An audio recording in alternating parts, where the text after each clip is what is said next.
वज़ीर आज़म audio leaks के security lab करार ॾेई छॾियो। जांच लाइ आला सतह कमेटी जोड़ण जो ऐलान। ऑडियो लीक्स पाकिस्तान जी 22 करोड़ अवाम जी इज़्ज़त जो मामलो आहे। ऑडियो लीक्स खां पोइ कहिड़ो परॾेही सरबराह वज़ीर आज़म सां ॻाल्हि ॿोल कंदो। शहबाज शरीफ़ काबीना मेंबरनि सां गॾियल प्रेस कॉन्फ्रेंस। संदसि चवणु आहे त आर्मी चीफ जी मुलाज़मत वारे मुद्दे में वाद बाबति साणनि मशवरो कयो वियो हो जो हू कंहिं सां सलाह मशवरो कनि। आर्मी चीफ जी मुक़ररी आइन ऐं कानून मूजिब थींदी। मरियम नवाज़ खेसि कंहिं जे सिफ़ारिश न कई आहे। जेकॾहिं हुन का ग़लती कई हूंदी त हथ ॿधी क़ौम खां माफ़ी वठंदो। बिलावल भुट्टो ज़रदारी आलमी बिरादरी सां पाकिस्तान जे लाॻापनि खे ॿीहर बहितर बणाइण लाइ वॾो किरदारु अदा कयो आहे।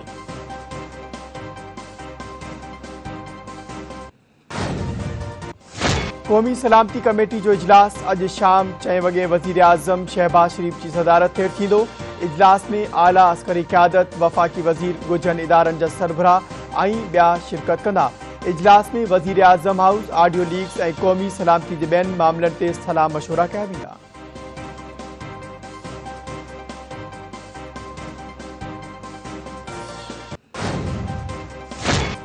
वज़ीर आज़म शहबाज शरीफ़ जी सदारत हेठि वफ़ाक़ी काबीना जो इजलास अॼु थींदो। ज़रियनि मूजिब वज़ीर आज़म शहबाज शरीफ़ काबीना मेंबरनि खे अमरीका जे दौरे बाबति एतमाद में वठंदो। इजलास में सियासी ऐं माशी सूरतहाल ते बि सलाह मशवरा थींदा। वज़ीर आज़म खे ब्रीफिंग पिणु ॾिनी वेंदी। ऑडियो लीक्स ऐं इमरान ख़ान जे कॉल्स समेत ॿियनि सियासी मामलनि ते मेंबरनि खां राया वरिता वेंदा। निजकारी बाबति काबीना कमेटी जे फ़ैसिलनि जी बि मंज़ूरी ॾिनी वेंदी। नए आर्मी चीफ जे मुक़ररी जो फ़ैसिलो वज़ीर आज़म कंदो। पाकिस्तान जा समूरा इदारा ख़ुद मुख़्तियार आहिनि। जमहूरी क़दमनि ते यकीन रखूं था। इमरान ख़ान खे आइन ऐं कानून मूजिब हटायो वियो। कंहिं बि गैर आइनी क़दम जा हिमायत न कबी। परॾेही मामलनि वारे वफ़ाक़ी वज़ीर बिलावल भुट्टो ज़रदारी हिक रिसाले खे इंटरव्यू में चयो आहे त पाकिस्तान अमरीका सां बहितर लाॻापनि जो ख़्वाहिशमंद आहे ऐं हू मुस्तक़बिल में अमरीका सां लाॻापनि खे नए रुख़ में खणी वञणु चाहिनि था।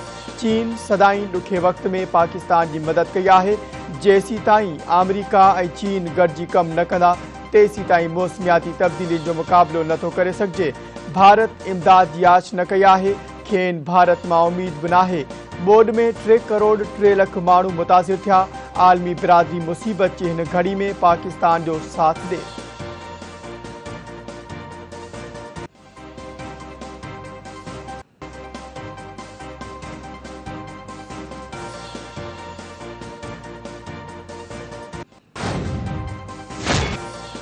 सेनेटर इसहाक डार अॼु नाणे वारे वफ़ाक़ी वज़ीर जे उहिदे जो हल्फ़ खणंदो। इसहाक डार जे हल्फ़ बरदारी तक़रीब कुझु देरि में ऐवान सदर में थींदी। सदर आरिफ अलवी इसहाक डार खे नाणे वारे वफ़ाक़ी वज़ीर जो हल्फ़ खणाईंदो।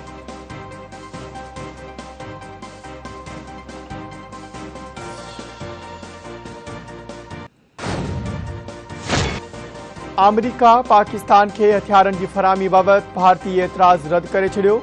अमरीका जे परॾेही मामलनि वारे वज़ीर एंटोनी ब्लिंकन चयो आहे त पाकिस्तान ऐं ख़िते जे ॿियनि मुल्कनि खे दहशतगर्दी जो ख़तरो आहे ऐं दहशतगर्दी जा ख़तरा कंहिं जे मफ़ाद में नाहिनि। पाकिस्तान खे ॾिनल हथियारनि जी बरक़रार रखणु अमरीका जी ज़िम्मेवारी आहे। पाकिस्तान जो F-16 वारो प्रोग्राम दहशतगर्दी जे ख़तरनि खे मुंहुं ॾियण लाइ आहे।